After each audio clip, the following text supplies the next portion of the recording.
ঝিঙা তো অনেকভাবে রান্না করে খাওয়া হয়েছে। একবার যদি শুটকি মাছ দিয়ে এইভাবে ভুনা করে রান্না করে খাওয়া হয়, আপনি এর স্বাদের প্রেমে পড়তে বাধ্য।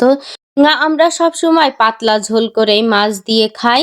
ঝিঙার সাথে সবচেয়ে বেশি চিংড়া মাছই যায়। আমি এখানে ঝিঙাগুলো কিউব কিউব করে কেটে নিয়েছি, সেই সাথে আলুও দিয়ে দিয়েছি। শুটকি মাছ দিয়ে লাল লাল করে ভুনা করব, তাই শুটকি মাছ ভিজিয়ে রাখলাম। টমেটো, কাঁচা ঝাল, কয়েক টুকরো আদা দিয়ে আর 1 মুঠ পরিমাণে ওই শুটকি চিংড়া ভিজানো দিয়ে সামান্য একটু পানি দিয়ে ব্লেন্ডারে পেস্ট করে নিয়ে আসবো।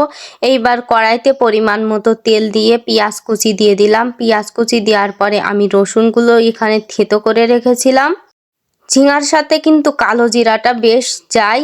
সামান্য 1 চিমটি পরিমাণে কালো জিরা দিয়ে এটা ভালো করে ভেজে লবণ, হলুদ গুঁড়া, মরিচ গুঁড়া দিয়ে এটা কষিয়ে নেব। আলুটা কষাতে কষাতে ভাজা ভাজা হয়ে যাবে, তারপরে দিয়ে দেব ওই যে পেস্ট করে রেখেছিলাম মশলা, ওইটাও কষিয়ে নেব।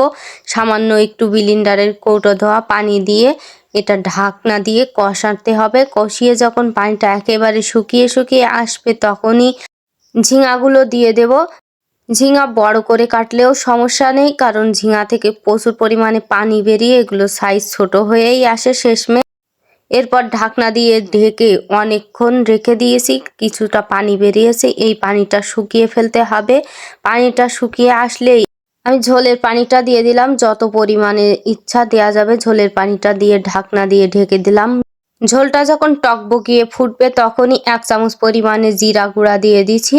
জিরা গুঁড়াটা দিয়ে নাড়াচাড়া করে পরিমাণ মতো ঝোল রেখে নামিয়ে নেব। এরপরে গরম গরম ভাতের কালারটা তো মারাত্মক এসেছে, খেতেও অসাধারণ স্বাদ, পুরোই অস্থির একটা টেস্ট।